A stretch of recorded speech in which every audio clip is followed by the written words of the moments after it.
Video, we're going to be chatting about ways to effectively assess the flexibility of the upper part of the trapezius, or commonly referred to as trap muscle. That this muscle gets actively worked heavily for my gym goers in things like deadlifts,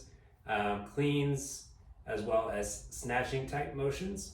And the trap muscle in general is kind of a diamond shaped muscle that attaches into the back of our head, kind of fans out to the side, and then drops down and attaches all the way down towards our pelvis. For this particular video, we're going to be looking at the uppermost fibers that run across the top of our shoulder and go into the back of our head on either side of our body and through there. So if you suspect that you might have a restriction in these muscles, you can go ahead and assess, again, right versus left, as well as just overall flexibility by taking a seat on a firm surface and then tucking your hand up and underneath your bottom, or holding onto the bottom of a chair.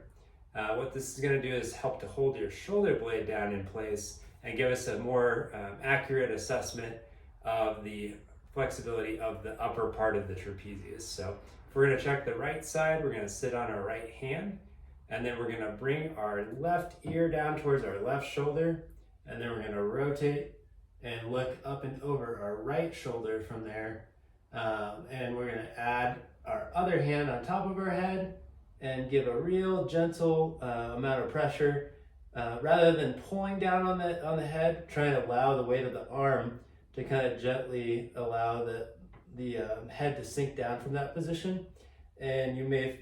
feel a restriction in your amount of motion. You may feel more tension into those muscles over on that side. But again, you like to compare over to the other side and compare the side that you're having a pain on or an injury on versus the other side to determine what your normal is too. So same thing on the other side,